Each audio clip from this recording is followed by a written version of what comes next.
이런 제목으로 절기 말씀을 함께 나누도록 하겠습니다. 우리 제목을 다 같이 읽어보겠습니다. 범사에 감사하며 삽시다. 다시 한 번 더요. 범사에 감사하며 삽시다. 따라합시다. 감사합니다. 감사합니다. 제가 앞에 이제 소두를 이야기하면 여러분 뒤에 따라서 감사합니다 하십시오.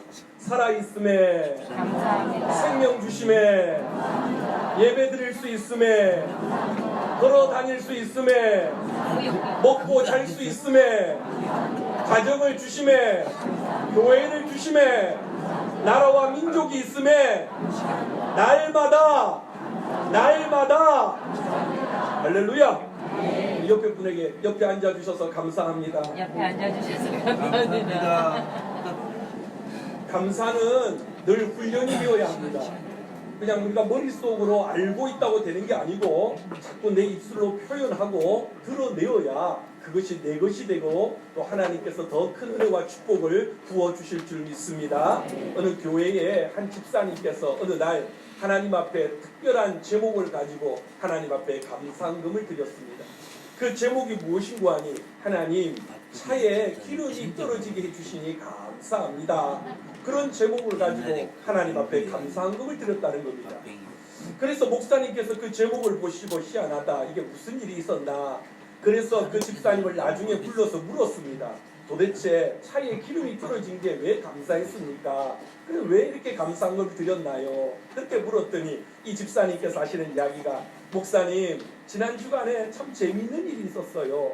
어떤 일이 있었냐니까 제가 하루 종일 일을 하고 밤 늦은 시간에 차를 몰고 집으로 오는데 집 가까이에서 차에 기름이 똑 떨어졌어요.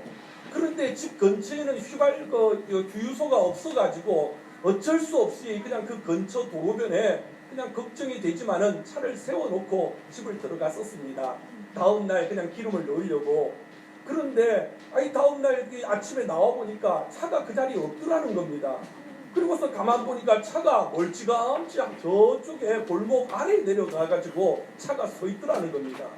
그리고서 어찌된 일인가 하고 둘러보니까 그날 밤에 누군가가 이 차를 훔쳐가려고 차를 끌고 가다가 기름이 없어가지고 못 가고 그 밑에 그냥 이렇게 처박아두고 그냥 갔다는 거예요.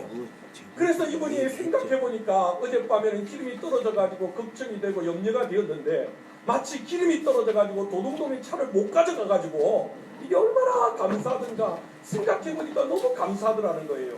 그래서 하나님 앞에 하나님 차에 기름이 떨어지게 해주셔서 감사합니다. 그리고 하나님 앞에 감사금을 드렸다라는 것입니다. 성도 여러분, 오늘은 2019년 추수감사주일입니다. 저는 우리 성도들이 날마다 감사할 줄 아는 성도들이 되시기를 주님의 이름으로 축복합니다. 감사할 줄 아는 성도가 행복한 성도입니다. 그리고 감사함으로 예배드리는 사람을 하나님은 기뻐하시고 그 가운데 응답하시고 축복하여 주시는 줄 믿습니다. 오늘을 살아가고 있는 현대는 너나 할 것 없이 다 힘들다고 이야기합니다. 다 어렵다고 이야기합니다. 오랜만에 만난 사람들에게 요즘 어떻게 지내세요? 그렇게 물어보면 목사님 못 죽어서 삽니다. 겨우겨우 그냥 가게에 하루하루 든든히 살아가고 하루하루 너무 힘든데 고통 가운데서 그냥 억지로 살아갑니다. 그런 분들이 참 많아요. 의외로 참 많습니다. 그러나 여러분, 성도는요 똑같이 힘들고 똑같이 어려워도 그 속에서도 감사하며 살아갈 줄 아는 사람이 그게 성도의 실력이고 그게 성도의 능력인 줄 믿습니다. 우리가 남들보다 형편이 나아서 그런 게 아닙니다. 남들보다 특별한 축복을 받아서 꼭 그런 것만은 아닙니다. 어렵지만 힘들지만 그 속에서도 감사할 줄 알고 하나님을 믿기 때문에 하나님을 신뢰하기 때문에 그 속에서도 감사할 줄 아는 사람이 그게 진짜 성도고 그게 성도의 실력이고 능력인 줄 믿습니다. 감사가 참 좋은 것은요, 내가 감사하면 나도 행복하지만 내 주변에 곁에 있는 사람들도 같이 행복해하고 즐거워할 수 있다는 것입니다. 여러분 그렇죠? 감사하면 나도 행복하지만 내 옆에 있는 사람들도 덩달아 같이 기쁜 거예요. 같이 즐거운 거예요. 더 나아가서 감사하는 사람을 지켜보고 감사하면서 예배하고 감사하면서 섬기고 감사하면서 찬양하고 감사하면서 봉사하고 그런 사람을 하나님은 기뻐하시고 하나님도 행복해 하신다라는 것입니다. 그래서 하나님께서 우리에게 명령하시고 가르쳐 주신 것이 범사에 감사하라. 이것이 하나님의 명령입니다. 따라합시다. 범사에 감사하라. 그리고 오늘 성경은 그것이 하나님의 명령이고 하나님의 뜻이다라고 우리에게 가르치고 있습니다. 자, 오늘 본문 5장 18절, 우리가 다 아는 말씀이지만 다시 한번 읽어보겠습니다. 범사에 감사하라. 이것이 그리스도 예수 안에서 너희를 향하신 하나님의 뜻이니라. 할렐루야. 성도 여러분, 성도는 하나님의 뜻에 예민해야 합니다. 하나님의 뜻에 관심을 가져야 합니다. 하나님의 뜻이 어디에 있을까? 하나님의 뜻이 과연 내가 뭘 하기를 원하는 것일까? 성도는 항상 하나님의 뜻에 관심을 가져야 하는 것입니다. 내 욕심이 아니라, 내 계획, 내 생각이 아니라 하나님의 뜻이 어디에 있을까? 내 자녀를 향한, 우리 가정을 향한, 우리 교회를 향한 하나님의 뜻이 어디에 있을까? 성도는 항상 하나님의 뜻에 관심을 가져야 합니다. 그래서 우리는 늘 하나님 앞에 기도하고 묻습니다. 하나님, 제가 어디에서 사업을 시작하면 좋을까요? 하나님, 우리 자녀가 이번에 시험을 쳤는데 어느 대학에 가면 좋을까요? 하나님, 내가 이번 주에 그리고 지난 한 달 동안 3사람하고 선을 봤는데 1번하고 결혼할까요? 2번하고 결혼할까요? 3번하고 결혼할까요? 우리는 가끔씩 엉뚱하게도 하나님 앞에 뜻을 물을 때가 있습니다. 잘 몰라가지고요. 그런데 여러분, 우리 하나님이 그렇게 기도할 때 점쟁이처럼 쪽집게처럼 3번이다 3번하고 결혼해라, 그렇게 이야기하지 않아요. 하나님, 내가 어디에서 장사를 시작하면 좋을까요? 동남쪽으로 가면 건물이 큰 게 하나가 있는데 그 밑에 3번째 건물이 이 장소다. 우리 하나님 그런 식으로 이야기해주면 참 좋겠는데, 우리 아들이 어느 대학을 가면 좋겠습니까? 북동쪽에 가면 기업자로 시작하는 대학이 있다. 거기로 가라. 뭐 점쟁이처럼 그렇게 이야기해주면 참 좋겠는데, 우리 하나님께서는 특별한 경우가 아니면 그런 식으로 이야기하지는 않으십니다. 그런데 하나님의 뜻은 어디에 있느냐? 우리 하나님의 뜻은 분명합니다. 네가 어떤 직장을 가든, 네가 어떤 사람을 만나든, 네가 어떤 일을 하든 그 일이 죄 짓는 일이 아니고 네가 기도하면서 결정한 일이라면 나의 뜻은 어디를 가든지 항상 기뻐하면서 해라. 쉬지 말고 기도하면서 해라. 뭘 하든지 간에 범사에 감사하면서 해라. 이게 나의 뜻이고 너희를 향한 명령이다. 여러분, 이게 하나님의 뜻입니다. 우리 하나님은 점쟁이처럼 그렇게 꼭 하지는 않아도 너희들이 정말 기도하면서 정하고 선택한 일이라면 늘 기도하고 기뻐하고 기도하고 감사하면서 해라. 이것이 내가 너희를 향한 하나님의 뜻이니라. 성도 여러분, 하나님의 뜻은 분명합니다. 우리가 이 땅을 살아가면서 너무 힘들고 고달프지만 그래도 감사하며 살아가는 것이 하나님의 뜻인 줄 믿습니다. 자, 그렇다면 범사에 감사하는 것이 하나님의 뜻이다라는 이 말이 도대체 주는 의미가 뭘까요? 오늘 우리는 감사절입니다. 다시 한번 더 감사의 의미를 되새기는데, 범사에 감사하는 것이 하나님의 뜻이다. 그 하나님의 뜻이라는 게 도대체 무슨 의미일까? 오늘 성경은 우리에게 몇 가지 의미를 주고 있습니다.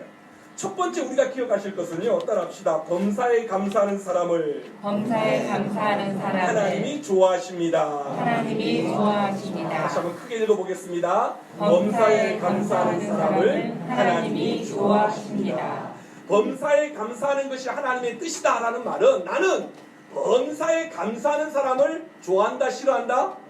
좋아한다, 싫어한다? 좋아한다라는 것입니다. 그게 하나님의 뜻이라는 것입니다. 여러분, 저와 여러분들은 다 예수님 믿고 하나님의 자녀가 된 줄 믿습니다. 오늘 이 추수감사주일날 우리나라 전국 방방곡곡 한 5만 개의 교회가 있습니다. 5만 교회 교회에서 오늘 지금 이 시간에 다 예배를 드리고 있을 겁니다. 거의 1000만 명에 달하는 그리스도인들이 지금 이 시간에 전국 방방곡곡에서 예배를 드리고 있을 것입니다. 하나님은 그들을 다 사랑하십니다. 그리고 그 예배 가운데 다 임재하십니다. 그러나 하나님이 특별히 사랑하고 특별히 임재하는 그런 예배가 있다라는 겁니다. 예배라고 해서 다 기뻐하는 게 아닙니다. 교회에 나와서 하나님 앞에 예배 드린다고 해서 성도들이 다 하나님 앞에 온전한 예배를 드리는 게 아니라는 겁니다. 하나님이 기뻐하시는 예배가 어떤 예배냐? 믿음을 가지고 나와서 범사에 감사하며 드리는 예배를 하나님은 기뻐하신다라는 겁니다. 또 그런 성도를 하나님이 좋아하신다라는 겁니다. 예배를 드리면서 온갖 인상을 다 쓰고 속에서 불평과 불만과 부글부글 끓어오르면서 예배 마치고 나면 그 박집사 만나가지고 내가 한번 쏘아 붙일 거다, 그렇게 생각하고 예배를 드리는 사람이 지금 우리 교회는 없는데, 그리고 예배를 드리면 하나님이 기뻐하지 않는다는 겁니다. 범사에 감사하면서 예배를 드리는 사람을 하나님은 좋아하고 기뻐하신다는 겁니다. 자, 시편 50편 23절입니다. 다 같이 읽어보겠습니다. 감사로 제사를 드리는 자가 나를 영화롭게 하나니 그의 행위를 옳게 하는 자에게 내가 하나님의 구원을 보이리라. 누가 가장 하나님을 영화롭게 한다고요? 감사로 예배를 드리는 자. 누구의 예배를 하는 가장 기쁘게 받으신다고요? 감사로 예배하는 사람. 그 사람이 나를 영화롭게 하고 그 예배가 영광스러운 예배라고 하나님께서 말씀하고 계시는 것입니다. 오늘은 추수감사주일 절기 예배를 드리고 있습니다. 여러분은 오늘 이 예배 자리에 나오실 때 뭘 가지고 나오셨습니까? 목사님, 헌금 들고 왔어요. 뭘 들고 와셨습니까? 성경책 들고 왔어요. 목사님, 저는요 문제거리만 안고 왔어요. 걱정만 가지고 왔어요. 또 어떤 분들은 목사님, 저는요 아무 생각이 없습니다. 눈 떠보니까 이 자리에 앉아 있습니다. 지금 뭐 그런 분들도 계시리라고 생각합니다. 그러나 여러분, 오늘 하나님께서 여러분에게 정말 원하시는 것은 감사의 마음을 가지고 이 자리에 나오기를 원하시는 것입니다. 믿음을 가지고 나오기를 원하시는 것입니다. 우리가 예배를 시작할 때 우리가 신령과 진정으로 예배하는 자를 찾는다, 하나님께서 말씀하셨습니다. 그렇죠? 그런데 신령과 진정이라는 것은 좀 막연하고 추상적인 것입니다. 어떻게 하는 게 신령과 진정으로 예배하는 겁니까? 일찍 나와서 기도하고 준비하면서 예배 드리는 것? 물론 그것도 맞을 겁니다. 찬송하면서 하나님 앞에 마음을 다 드리면서 예배하는 것? 물론 그것도 맞을 겁니다. 그런데 신령과 진정으로 예배한다는 것은요, 우리가 적어도 예배 자리에 나왔을 때는 세상의 걱정이나 근심이나 염려는 다 좀 내려놓고, 내 마음에 가지고 있는 좀 불만과 원망도 좀 다 내려놓고 오로지 하나님께 집중하면서 감사하면서 예배 드리는 것, 바로 그것이 신령과 진정으로 예배 드리는 것인 줄 믿습니다. 그리고 그 예배를 기뻐하시고 그 예배 가운데 하나님이 역사하여 주신다라는 것입니다. 예배라고 다 똑같은 예배가 아닙니다. 그냥 와서 앉아서 얼굴 도장만 찍고 간다고 해서 그게 예배가 아니라는 것입니다. 역사 이래로 여러분, 공산주의, 공산권 나라가 잘 사는 경우가 거의 없습니다.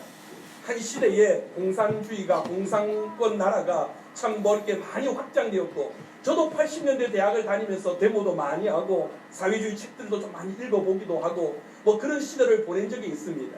그런데 공산주의, 사회주의 나라의 공통점은 잘 살지 못한다는 겁니다. 근데 그게 왜 잘 못 사는가? 그러다 보면 다 평등하고 뭐 노동자를 위해서 다 이야기하면서도 항상 그들이 주장하는 것은 권력 투쟁, 쟁취, 그리고 혁명, 뭐 이런 것들을 늘 주장하고 늘 구호를 외칩니다. 쟁취, 투쟁, 혁명.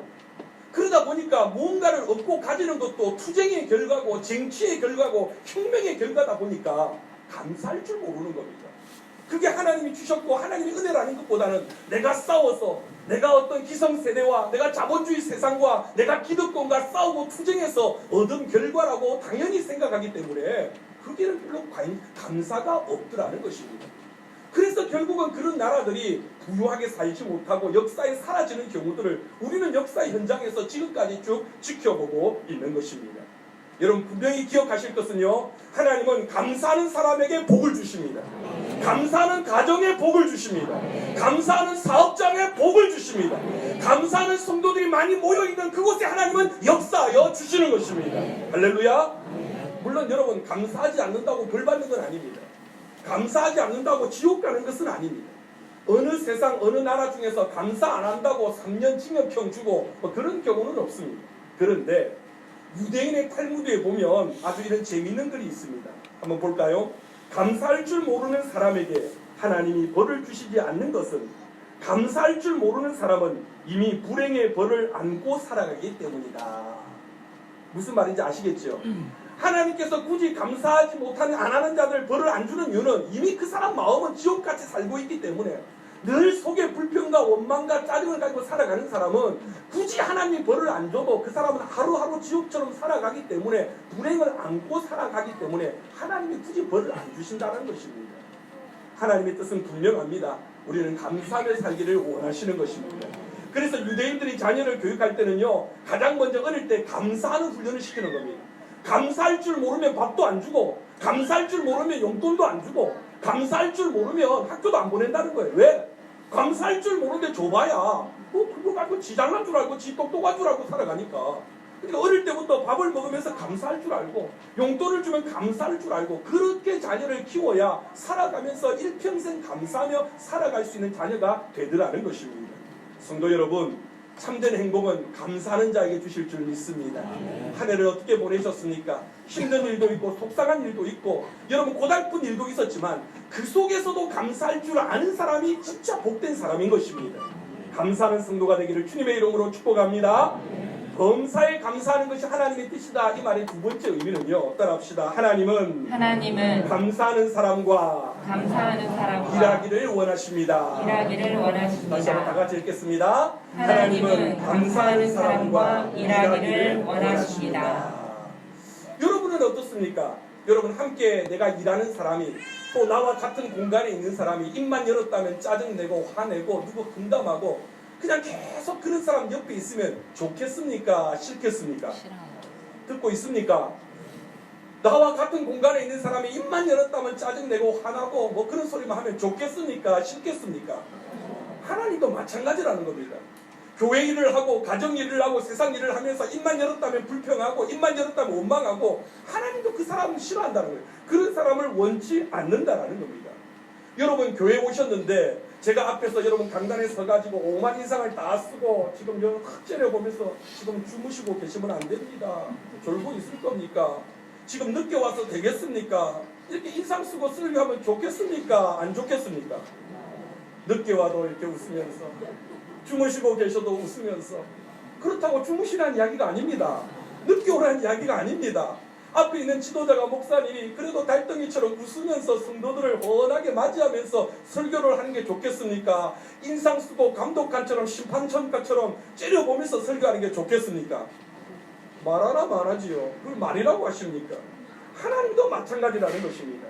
여러분 세상에서 가장 즐거운 일은 감사하면서 하는 일입니다. 세상에서 가장 힘든 일은요 짜증내면서 하는 일입니다. 세상에서 가장 맛있는 음식은 어떻게 먹는 거요? 감사하면서 먹는 음식이 가장 맛있는 음식입니다.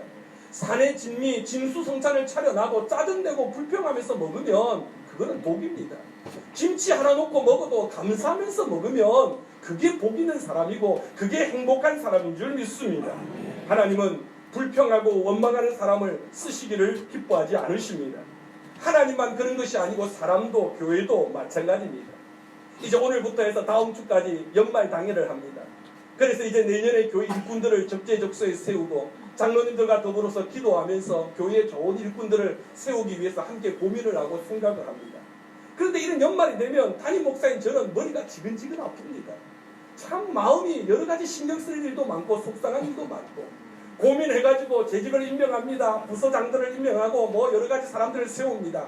그리고 나면 항상 그 폭풍이 따라옵니다. 목사님! 전화가 옵니다. 목사님! 저 이거 안 할 거예요. 저 이거 왜 시키세요? 저 안 해요. 올해는 없었는데 목사님 나는 이거 하고 싶은데 왜 이거 안 시켜주세요? 제가 속으로 그러죠. 이러니까 안 시켜드리는 겁니다. 제가 속으로 그렇게 말을 하실 것 같은 거죠.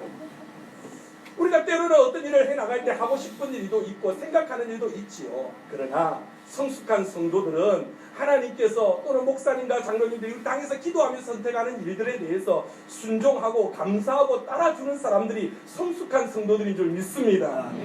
제가 이렇게 미리 약을 치고 있는 겁니다. 교회 일꾼은 절대 불평하거나 또는 사람을 세우는 일에 마음에 원망하는 마음을 가지면 안 됩니다. 어떤 분들은 나를 왜 장로로 세워주지 않습니까? 나를 왜 권사로 세우지 않습니까? 나를 왜 구역장 세워주지 않습니까? 속으로 이야기하지요. 그래서 안 세운다고요. 그렇게 짜증내니 그렇게 힘들어하니 주변의 사람들을 함께하는 사람들은 얼마나 피곤하겠는가? 얼마나 힘들겠는가? 여러분 겸손한 자만이 감사할 줄 아는 줄 믿습니다. 그리고 그런 사람을 하나님은 기뻐하시고 그런 사람을 통해서 하나님은 함께 일하기를 원하신다는 것입니다. 결론은 분명합니다. 감사하라는 것입니다. 오늘도 우리가 성도들은 이 땅을 살아가면서 그 입에 감사합니다가 입에 달려 있어야 하는 것입니다. 그게 하나님의 뜻이라는 것입니다. 그렇다면 여러분 두 번째 생각할게요. 범사에 감사한다는 게 도대체 어떤 의미일까요? 감사를 하는데 범사에 감사한다는 게 도대체 어떤 의미일까요? 첫 번째 기억하실 것은 따라합시다. 모든 상황에서 감사하라는 것입니다. 범사에 감사하라는 것이 무슨 의미라고요? 모든 상황에서 감사하라는 것입니다. 다시 다시 말해서 감사할 일이 있고 누가 봐도 감사할 만한 일이라고 할 때 감사하는 것은 너무나 당연한 겁니다. 그러나 진짜 성도의 실력은 감사할 수 없는 상황에서도, 감사할 수 없는 형편에서도 감사할 줄 아는 사람, 특별히 작은 일에도 감사할 줄 아는 그 사람, 바로 그 사람이 범사에 감사하는 사람인 줄 믿습니다. 여러분, 진짜 신앙인은요, 어떤 상황 속에서도 감사를 찾아낼 줄 아는 사람입니다. 아멘. 진짜 실력 있는 성도는요, 정말 어렵고 힘든 상황 속에서도 감사의 제목들을 찾아낼 수 있는 사람이 진짜 실력 있는 성도라는 것입니다. 그것이 성도의 영안입니다. 영안. 우리 방송실에 있는 김영환 집사님이 아니고 성도의 영안이라는 게 뭐냐니까요. 여러분, 저분은 참 영안이 있어, 이 말은요, 우리가 뭐 기도하는데 하나님이 보이고 천사들이 왔다 갔다 하고 막 귀신이 저기서 여기서 보이고, 그게 영안이 있는 사람이 아닙니다. 제가 한 번씩 말씀드리지만 하나님이 자주 보이는 사람은 어디 가야 된다고요? 병원부터 가봐야 돼요. 병원부터. 하나님은 영이시기 때문에 잘 안 보이는 분이에요. 근데 그 하나님이 매일 보인다? 그 천사가 매일 보인다? 그건 조금 뭐가 문제가 있는 거예요. 근데 진짜 영안이 있는 사람이 뭐냐? 힘들고 어려운 상황 속에서도 감사를 찾아내는 사람이, 그 사람이 영안이 있는 사람이에요. 남들은 감사 못하는데, 그 상황 속에서 남들은 기뻐하지 못하는데, 그 속에서도 기뻐할 줄 알고 그 속에서도 감사할 줄 아는 사람이 진짜 영안이 있는 사람이고 믿음이 깊은 사람이고 신앙이 깊은 사람이라는 것입니다. 저는 우리 성도들이 그런 사람이 되기를 소원하고 축복합니다. 교회 중직자들이, 교회 일꾼들이 그런 분들이 되기를 축복합니다. 인터넷에 보니까 설교 준비를 하면서 감사의 내용들을 쭉 찾아보니까 좀 재밌는 내용들이 있어서 소개하려고 합니다. 한번 들어보십시오. 10대 자녀가 부모인 당신에게 대들고 심술을 부린다면 그건 아이가 거리에 있지 않고 집안에 있다는 뜻이니 감사해라.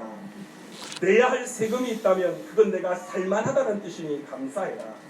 옷이 몸에 조금 낀다면 그건 내가 잘 먹고 잘 살고 있다는 뜻이니 더욱 감사해라. 제가 이 부분에서 감사해졌습니다. 내가 하루 종일 청소를 해야 한다면 청소할 집이 있다는 것이니 감사해라. 가스 요금이 많이 나왔다면 그건 내가 지난 겨울 따뜻하게 보냈다는 뜻이니 감사해라. 지하철이나 버스에서 누가 떠드는 소리가 자꾸 거슬린다면 그건 내가 아직 들을 귀가 있다는 뜻이니 감사해라.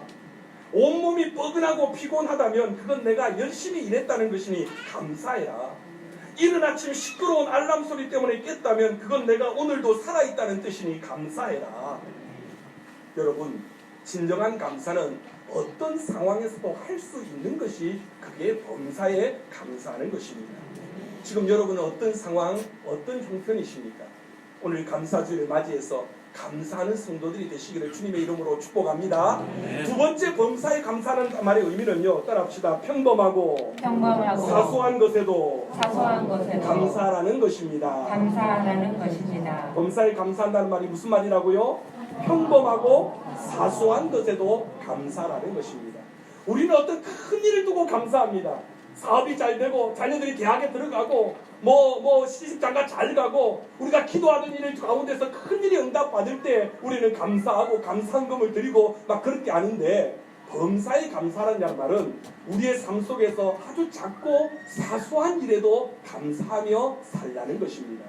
근데 여러분 생각해보면요, 평범하고 사소한 것이라는 것은 없습니다. 우리가 생각하기에 평범하고 사소하다고 생각하는 거지 우리의 삶 속에서 평범하고 사소한 것은 없습니다. 여러분, 공기는 우리가 항상 들여 마시기 때문에 평범하고 사소하게 생각하지만 공기가 없다고 생각하면 심각한 거 아닙니까? 여러분, 우리가 이렇게 매주일마다 교회에 나와서 예배 드리는 것, 우리가 너무나 평범한 일이고 늘 일상이지만, 그러나 지금 이 시간에도 예배를 드리고 싶어도 드리지 못하는 사람들이 수억입니다. 여러분, 지난주에 예배 드렸지만 한 주 동안 사고가 나고 여러 가지 일 때문에 오늘 이 자리에 나오고 싶어도 못 나오는 사람들이 많습니다. 여러분, 우리가 살아가는 것 중에 사실은 사소한 것이 없습니다. 우리가 사소하다 생각하고 평범하다고 생각하기 때문에 늘 다람쥐 쳇바퀴 돌아다니듯이 아침에 눈 뜨고 직장 가고 또 퇴근하고 집에 들어오고 늘 똑같은 일이라서 우리는 감사하지 못하지만, 그러나 여러분, 그게 진짜 감사한 일입니다. 하루를 살면서 무탈하게 변함없이 똑같이 살아간다는 거, 특별한 거 너무 좋아하지 마세요. 특별하다는 건 문제가 생겼다는 거예요. 특별하다는 것은 무슨 일이 생겼다는 거예요. 다람쥐 쳇바퀴 돌아가는 그러한 하루하루라도 여러분 하루를 무탈하게 보낼 수 있는 게 감사한 일인 줄 믿습니다. 그게 바로 범사에 감사다라는 것입니다. 사람은 어리석어가지고요, 없어져 봐야 좋은 고마운 줄 압니다. 사라져 봐야 그게 소중한 줄 안단 말입니다. 그러나 성도는 이 사소하고 평범한 것에 감사할 줄 아는 것, 그게 범사에 감사하는 성도인 줄 믿습니다. 독일의 재무장관 가운데 마틴 바덴이라는 사람이 있습니다. 그는 오래전 사람인데 이 사람은 참 이성적이고 냉정한 비판적인 사람입니다. 이 자막 아닙니다. 김영환 집사님. 너무 일찍 나오셨습니다. 마틴 바덴이라는 사람이 있는데 이 사람은 굉장히 이성적이고 냉정한 사람이고 비판적인 사람입니다. 이 사람은 참 고생을 많이 했습니다. 공부도 많이 했지만 한 번은 그가 정치권에서 밀려나가지고 지방으로 시골로 방랑생활을 떠난 적이 있었습니다. 그때 어느 시골 마을에 갔는데 돈이 다 떨어져가지고 허름한 여관방에서 잠을 자게 되었습니다. 그런데 아침에 눈을 뜨고 나가려고 하다 보니까 자기 신발이 없어져 버린 겁니다. 누군가가 신발을 바꿔 신고 갔는지 신발이 사라져버린 겁니다. 그래가지고 이 사람이 너무 마음이 불쾌하고 또 마음속에 불평이 가득 차서 하나님을 원망합니다. 하나님 참 무심하시지. 나처럼 낙향해서 가난하게 사는 사람의 구두까지 훔쳐가게 하시면 저는 어쩌란 말입니까? 그러면서 하나님 앞에 좀 짜증을 내며 기도를 했습니다. 잃어버리기는 자기가 잃어버려 놓고 짜증은 하나님한테 내는 겁니다. 한참을 원망하고 있는데 그날이 마침 주일이었습니다. 그래서 그 여관 주인이 이 사람에게 이왕 이렇게 된 거 그냥 원망하지 말고 우리 시골 마을 교회에 가서 오늘 예배나 드립시다. 그러면서 이 사람을 교회에 가자고 이야기를 합니다. 그러니까 이 사람이 지금 화가 나서 지금 내가 교회 갈 상황이에요. 신발도 없는데 지금 내가 어디 갑니까? 그냥 짜증을 내고 화를 내면서 거절을 합니다. 그러자 주인이 계속해서 또 이야기를 하면서 자기 신발을 가지고 나와서 이 신발 신고 오늘 주일이니까 교회 갑시다. 그러면서 억지로 교회를 끌고 갔습니다. 교회를 데리고 가서 이 사람은 마음속에 막 불만이 가득 차가지고 한쪽 구석에 씩씩거리면서 앉아있는데 갑자기 앉아서 그냥 쳐다도 보지 않고 앉아있는데 갑자기 옆에서 웬 사람이 앉더니 기도하기를 시작하는 것입니다. 이 스포츠 조금 낮춰주세요. 그러면서 기도를 하는데 그 사람의 기도가 귀 속에 들으려고 듣는 건 아닌데 귀에 확 들어옵니다. 뭐라고 기도하냐니까 하나님 저를 돌봐주시고 은혜를 베풀어 주시고 이 삭막한 세상에서 소망을 가지고 살게 해주시니 너무너무 감사합니다. 난 다리가 없어도 이렇게 주일날 교회에 와서 예배드리게 해주시니 감사합니다. 다리가 없으니 신발 살 걱정을 하지 않게 해주셔서 너무 감사합니다. 옆에 사람이 그렇게 기도를 하는 거예요. 그러고서 딱 쳐다보니까 이 사람은 두 다리가 없는 장애인이었던 거예요. 그 장애인이 기도를 하면서 다리가 없어 감사하고 신발 살 걱정하지 않게 감사합니다. 그렇게 기도하는 소리를 듣고 이 사람이 충격을 받은 거예요. 자기는 신발 없어졌다고 지금 짜증내고 불평하고 있는데 이 사람은 다리도 없는데 감사하면서 기도를 하고 있으니 이 사람이 너무 충격을 받고 그 자리에서 하나님 앞에 대기하면서 기도를 했다는 겁니다. 하나님 죄송합니다. 제게 주신 것이 너무 많은데 감사하지 못한 것 회개합니다. 하나님 두 다리가 있는 것 감사합니다. 내 옆에 있는 이 사람은 두 다리가 없는데도 감사하는데 나는 두 다리가 있으니 얼마나 감사합니까? 신발을 잃어버린 것도 감사합니다. 낡은 신 버리고 새 신 사라고 하시니 감사합니다. 그러나 이왕이면 없애주신 하나님께서 새 신도 주시면 감사하겠습니다. 그렇게 기도를 했다고 하는 겁니다. 이 마틴 바덴이라는 사람이 그날부터 범사에 감사해야겠다는 걸 깨닫고 늘 아침에 눈만 뜨면 항상 제일 먼저 감사합니다. 늘 일상 속에서 감사를 이야기하다 보니까 삶 속에서 자꾸 감사할 일거리들이 생기더라는 거예요. 자꾸 좋은 일들이 생기더라는 거예요. 그리고서 그는 마침내 독일의 재무장관이 되었고 국가가 어려운 가운데 있을 때 국가를 구하는 일에 크게 쓰임받는 일꾼이 되었다는 것입니다. 사람들은요 병들었다가 나으면 감사할 줄 알지만 병들지 않을 때는 감사할 줄을 잘 모릅니다. 큰 사고가 나서 죽다가 살아나면 그때서야 감사하지 내가 평상시 내가 무탈하게 보낼 때는 별로 감사할 줄을 모른다는 것입니다. 성도 여러분, 특별한 일이 없고 매일 똑같은 일이 반복되어 무료하십니까? 여러분 바로 그 순간이 우리가 더 하나님 앞에 감사해야 될 시간인 줄 믿습니다. 고대 그리스 철학자였던 소크라테스는 아침에 눈을 뜨면 이렇게 감사하다고 이야기했답니다. 첫 번째는 내가 이 시대에 태어나게 해주셔서 감사합니다. 두 번째는 아테네 시민으로 태어나게 해주셔서 감사합니다. 세 번째는 남자로 태어나게 해주셔서 감사합니다. 그렇게 기도했답니다. 요즘 이렇게 기도하면 큰일 날 것 같은데. 그런데 이 말을 들어보니 곰곰이 생각해보니까 우리는 감사할 일이 더 많은 것 같습니다. 우리가 주일날 교회 나오게 해주신 것 감사합니다. 세상에 많은 교회가 있지만 혜성교회 나와서 예배드리는 것 감사합니다. 세상에 많은 목사님이 있지만 우리 목사님 만나서 예배드리는 것 감사합니다. 아멘 안 하는 사람들은 어디서 오신 분들입니까? 생각해보면 돌아보면 감사할 일들이 너무너무 많은 것 같습니다. 매일매일 범사에 감사하는 성도들이 되시기를 주님의 이름으로 축복합니다. 마지막 세 번째 범사에 감사한다는 말은요, 따라합시다. 감사는 반드시 훈련이 필요하다는 것입니다. 반드시 훈련이 필요하다는 것입니다. 다시 한 번 더요. 범사에 감사한다는 말이 무슨 말이라고요? 감사는 그렇습니다. 왜 하나님이 우리에게 자꾸 범사에 감사라고 이야기하느냐? 사람들이 감사를 안 하기 때문이에요. 감사하라고 하는 걸 들었는데 아는데도 잘 안 한단 말입니다. 그래서 사람은요, 불평하고 짜증내고 욕하는 건 안 가르쳐줘도 잘합니다. 자식을 키우다 보면 부모가 욕을 가르쳐줄 일이 없습니다. 사랑하는 아들아, 2살 아들 남처럼 아들아, 사람이 나를 무시하면 욕을 해야 되는데 눈을 부릅 뜨고 이번에 빼면서 이렇게 가르치는 부모 없습니다. 그런데 어디선가부터 욕을 배워가지고 합니다. 거짓말 안 가르쳐줘도 잘합니다. 짜증 불평하는 건 가르쳐주지 않아도 잘합니다. 근데 감사는요, 가르쳐주지 않으면 안 합니다. 그래서 하나님께서 범사에 감사라고 명령하시고 지금 가르치고 계시는 것입니다. 이스라엘 백성들이 400년 동안 애굽에서 종사를 했습니다. 뼛속 깊이 종입니다. 노예입니다. 3대 4대 종사를 했으니, 그러니 여러분, 노예 근성이 뭡니까? 돌았으면 불평하고 돌았으면 원망하고 주인 험담하고, 그게 노예 근성 아닙니까? 이스라엘 백성들은 기적같이 또 출애굽을 시켜놨더니 나오니까 불평합니다. 계속 돌아간다 그러고 먹을 것 더 달라 그러고 짜증내고, 노예 근성입니다.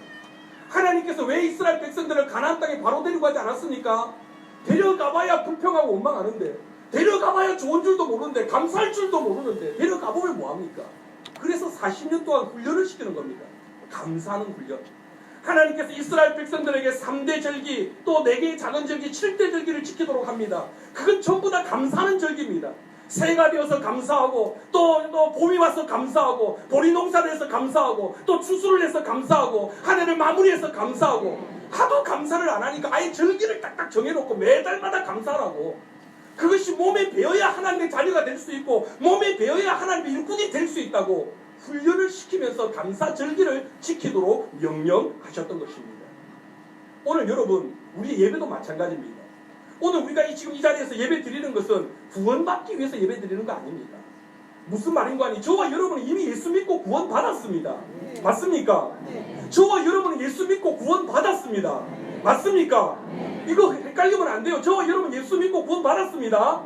그러면 이 자리에 왜 나와 있습니까? 구원 받으려고 나와 있는 게 아니란 말입니다. 구원 받은 은혜에 감사해서 나와 있는 거예요. 은혜의 사랑, 그 사랑에 감사해서 그 감격을 잊지 않기 위해서 우리는 매 시간마다 나와서 하나님의 은혜에 감사하고 하나님의 그 사랑에 감사하면서 십자가 앞에서 우리가 예배를 드리는 겁니다. 할렐루야. 감사하라고요. 감사하라고요. 하나님은 때로 우리에게 감사를 훈련시키기 위해서 축복을 고난이라는 포장지에 싸서 주시기도 합니다. 여러분, 하나님은 우리에게 축복을 그냥 주지 않습니다. 반드시 고난이라는 포장지에 싸서 주십니다. 힘들고 고난, 아픔, 상처. 그래서 어떤 사람은요, 그걸 딱 받으면 힘들어서 그냥 놓아버리고 포기해버립니다. 그런데 그걸 하나님께서 주신 고난과 아픔을 받아서 그걸 견뎌내고 참아내고 믿음으로 이겨내서 포장지를 까보면 그 안에 복이 있는 거예요. 그 안에 복이 있는 거예요. 지금 내가 힘들고 어려운 이것이요, 그 안에 하나님의 복이 담겨 있는 거예요. 그걸 포기하지 않고 버리지 않고 되돌아가지 아니하고 믿음으로 이겨내면 마침내 시온의 대로가 열리는 것입니다. 크로스비라는 여인이 있었습니다.